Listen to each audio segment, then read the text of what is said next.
himself. What is the role? Relationships, you know. Yes.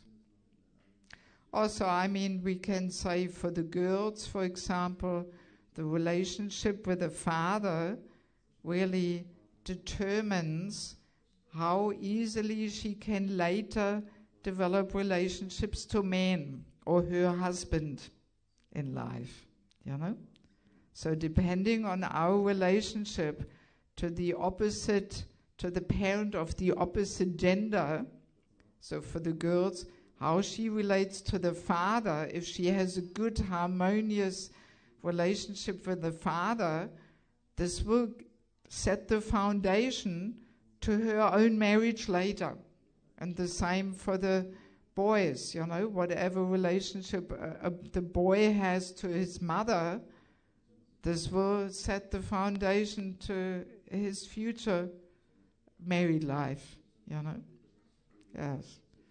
So therefore, all these things are, you know, really, the parents really set so much the whole foundation to the future life of the person, you know. Yes. Also here, in regards to perfect husband, you know, no talks period. So, you know, sometimes men have this way of dealing in conflicts or something that they just don't talk to their wife for 3 days. And they think this is a good way to solve conflicts or something. So, yeah, this is creates a very bad atmosphere, of course, in the house, you know. If the wife or the mother, you know, oh, father is not talking to her for 3 days and she's all emotional and depressed and this and that, and the children, of course, they feel all this, and they, you know, and then they think this is the way how to solve problems with no talk periods, you know. So yeah, this is not such a good way of, you know, dealing with difficulties and challenges and all that. So maybe we'll just do the last few things here too, and then we'll see what questions we have. Oh yeah, wow, we have already 7:20. Don't even have much time left. Another important role of the father is that he is meant to protect the daughter, right? As we know, you know, this is Krishna's system, that the girl should be protected by the father, then by the husband, then by the grown-up son.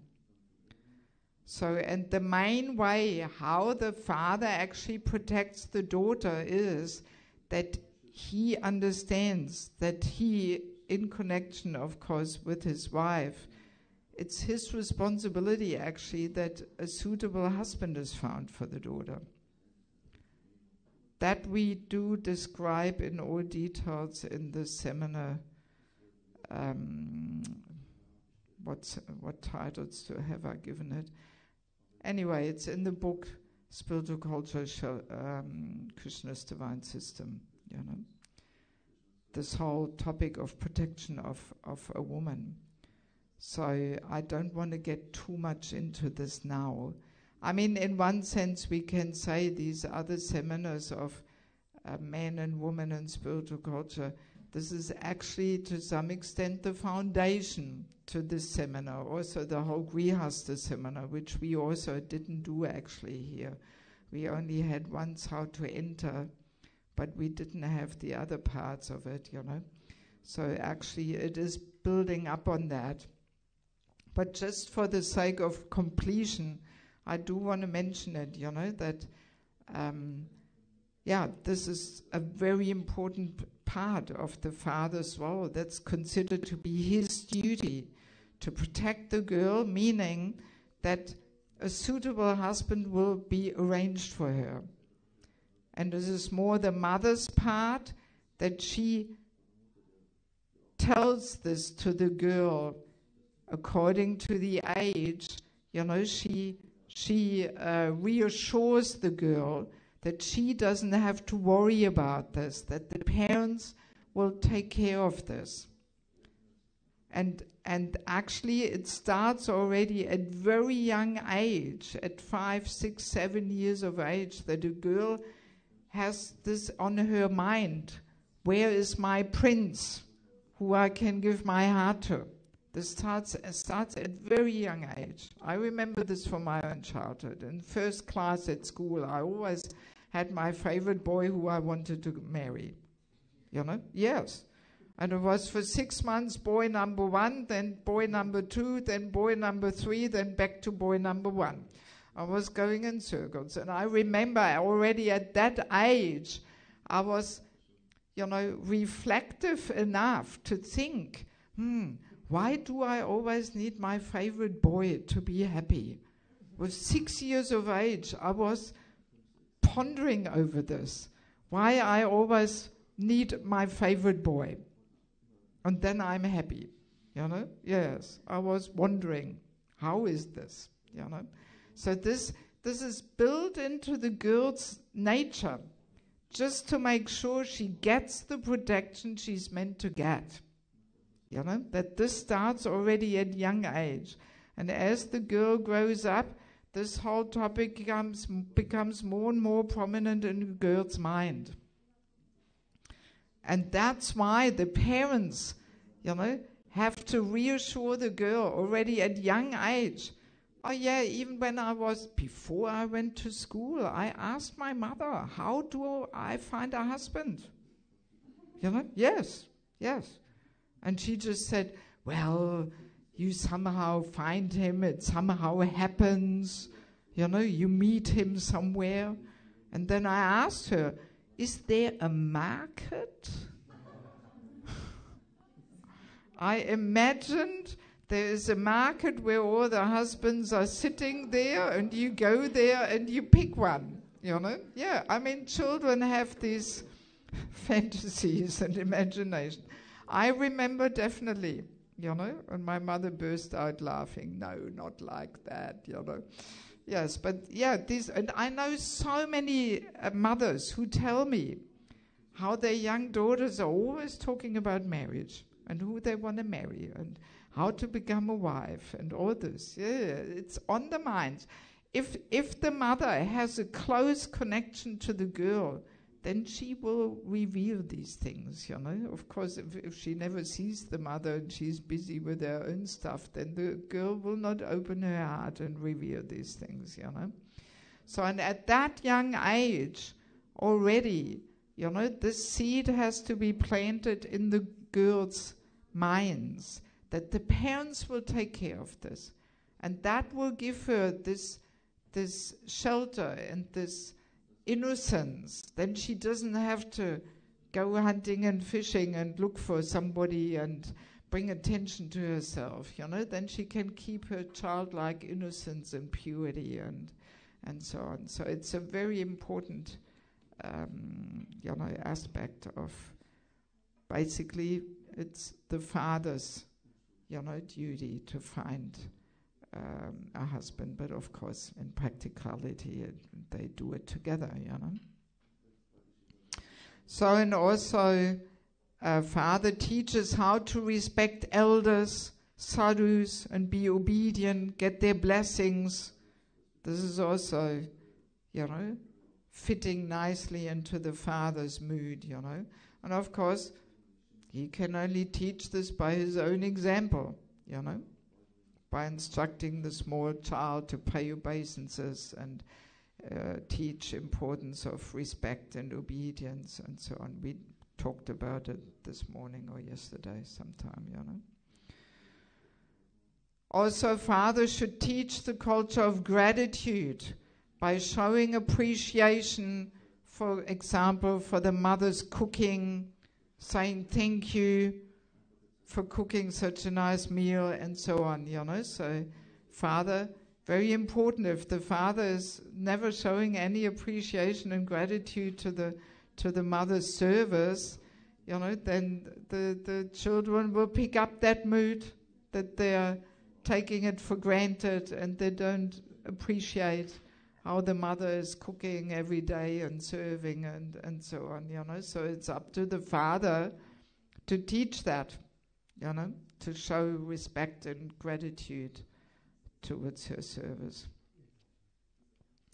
And as a sweet little concluding thing, which I found in this book, Art of Parenting, I thought it was nice enough to include. Children are magical creatures. You can lock them out of your room, but not out of your heart.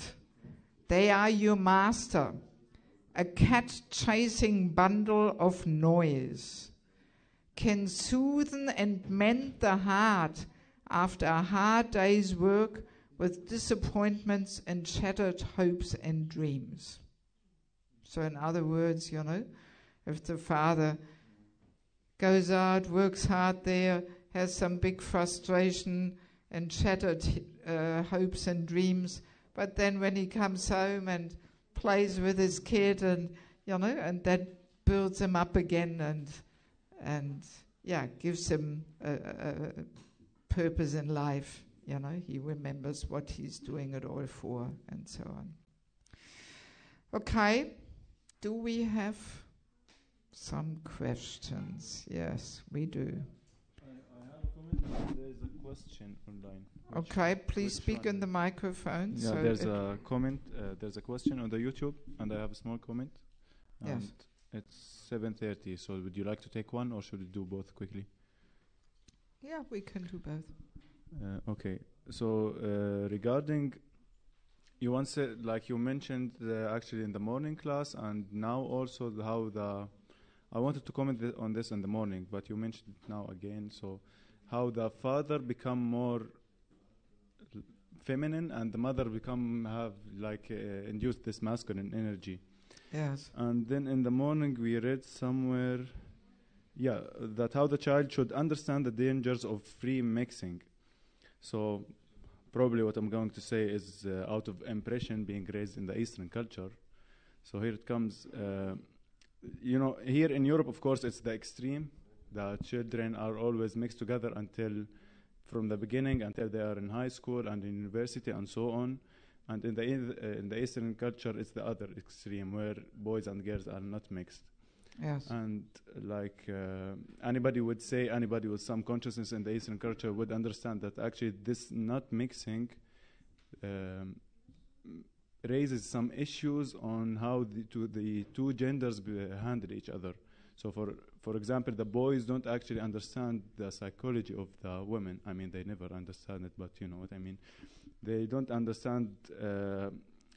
They have no intelligence how to handle the other gender with care, either the boys or the girls. I find this unnecessary, at least until the age of puberty, so until 15 or something, because before that age, children are actually innocent and don't have, some weird thoughts or anything. Well, this is what you think, that children are innocent until they're 15 or something. Oh, no.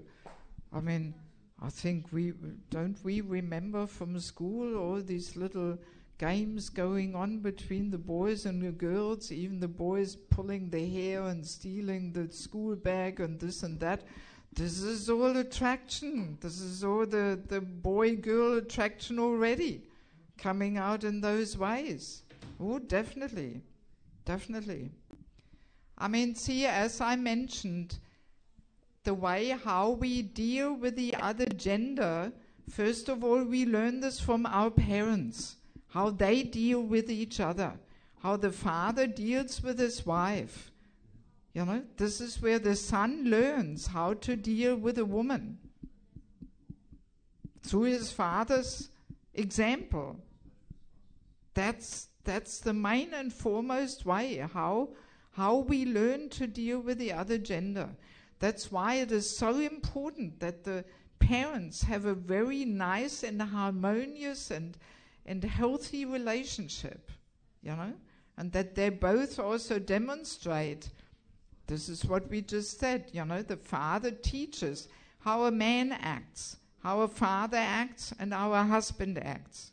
And the mother teaches how a woman acts, how a wife acts, and how a mother acts. So that's how the children learn, mainly and foremostly, you know. Yeah, but the case is, and everybody knows this, that how men in the Eastern culture became overly masculine, because the man, okay, the father needs to be a father and plays his role, and the mother, of course, needs to play her role of giving love and affection. But when the father becomes overly masculine and overly disciplined, so yeah. So no, see the danger. I mean, I describe all these things in the spiritual culture book. Maybe you should get a copy. I think so. No, because it's I mean, many temples use this book as a handbook for brahmachari and bhakta training. Yes, yes. So it really describes the whole thing, you know, how the male nature, female nature, how they're meant to complement each other, and so on, you know. So what happens easily is that if a man is not God conscious, then he uses or misuses his superiority to exploit or suppress. Yes. But that doesn't mean, you know, that a man should not, you know, be, you know, executing the roles he is meant to execute. We simply have to use it in God consciousness, the roles, you know. We have to play them with God consciousness, you know. Yes. So that's the crunch, you know. But I mean, Prabhupada has, I think we read it this morning, where Prabhupada said the gender should be, boys and girls should be educated separately. Yeah. We read it this morning, you know. So this somehow doesn't seem to, you know, fit properly together, saying, oh, you know, until 15 they're innocent, and this only sends damage to separate the genders. No. What we have to be careful of is that we don't, you know, traumatize, you know, the children with fear of the other gender, that we don't say to the boys, oh, these women, they're all dangerous, they're all Maya, don't stay away from the girls, you know. So that, of course, will bring about a completely disturbed relationship to the other gender, you know. And the same way for the girls, that we don't say, oh, the boys, you can't trust them, and they're dangerous, and they'll just make you pregnant and run off, and you know. So with such kind of indoctrination, you know, there we create unhealthy attitudes to the other gender, you know. So that, of course, has to be avoided.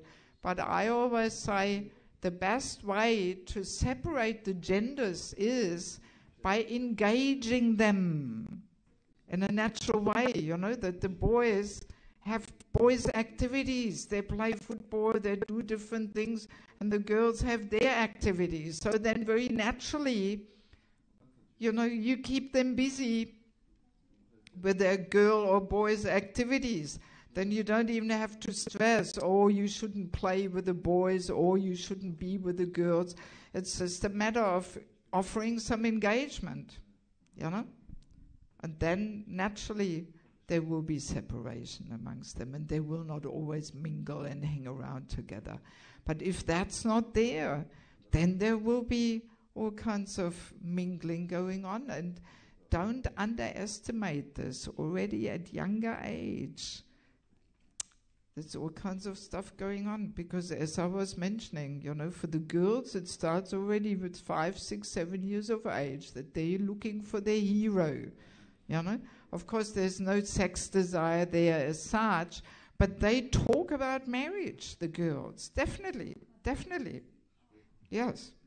And they have their heroes, grown-up heroes, you know. I remember this from my own childhood, my God, you know. I knew all the tram drivers and had my favorite guys there. And this is the girls, you know, and so childish, playful, you know. But this is going on in the girls' minds. Yes. So and that's why they have to be protected. And that's why in Krishna's system, the girls were married very early. You know, Bhaktivinoda Thakur, his first wife, was 5.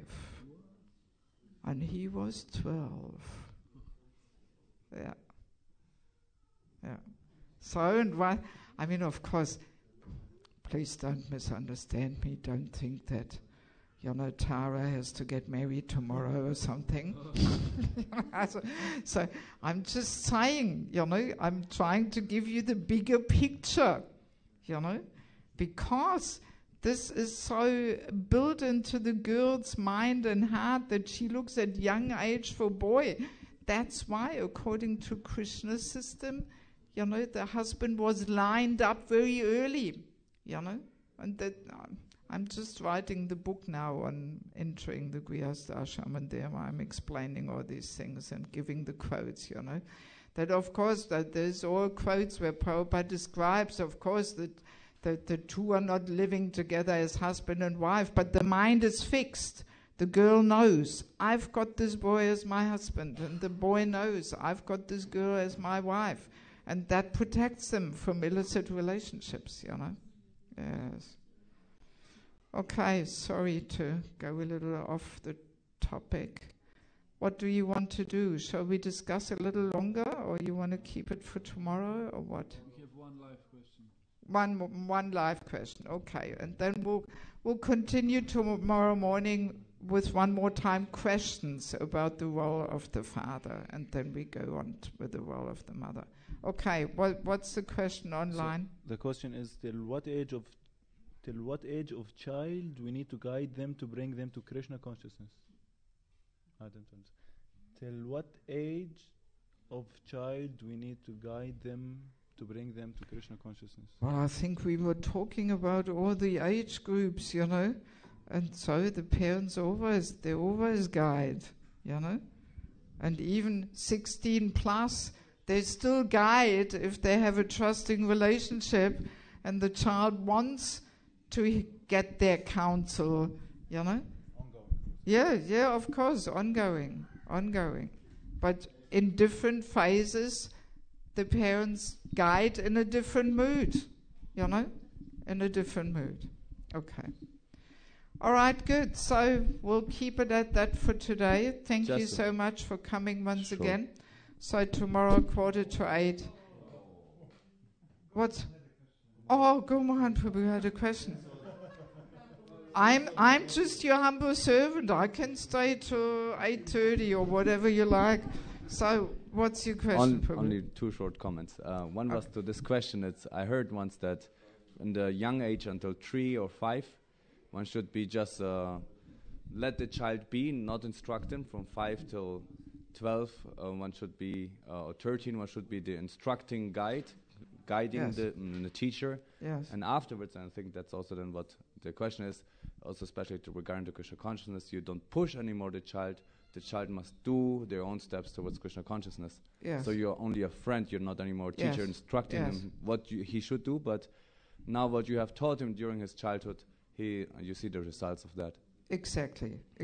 I mean, we went through this all yesterday evening and also this morning, yeah. Today. Yeah. Yeah. Huh? Yeah. Yes, it's all there. We've got the whole chart here and all this, you know. And that little comment was about the Lakshmi. I heard from somebody that the Muslim people, they do it like that the whole family puts all the Lakshmi in one bank account, and each family member gets an access to this bank account. It's a very big amount. And even as long as they stay in the house, they pay into this bank account, even if they go working. So, but then they learn to get community responsibility. They cannot take too much off from the others, but they need to talk together. But they also have big opportunities because they can do bigger businesses, bigger things happening. So I thought that was very interesting social arrangement. But that is obviously at an older age, right? I mean, you know, a small kid, 10, 12 years old, you wouldn't want to give him access to a bank account or something. You can always do a limited. Huh? You can always give a limited bank account access. But I don't know how they do. I just heard it. I just wanted to mention it. I thought it's interesting. Okay. All right. My friend, he's from Albania, his family, Yes. and they all pay together to have their own bank account, but only their father has access, and he gives them money if they need. But they work and they all work together, but they're all rich. They have like a big family, and they have one bank account, and they have all the riches of the world. It's But- all in one bank account? Yeah, they're working together. It's like a big family, and when they're old enough, they get money for a house and car, and but they keep a Right. little bit money for them, of course. But I like the system. They had lots of money, but they work together like as a family. Okay. Was quite Yeah. interesting. So it's interesting. Yeah. Yes. Okay, good. Thank you. All right. Thank you so much. And tomorrow, 7:45, we'll continue. And please think about it if you have any questions about the role of the father, so we can start tomorrow by discussing them. And then we move on to the role of the mother. Okay. Thank you. Srila Prabhupada ki.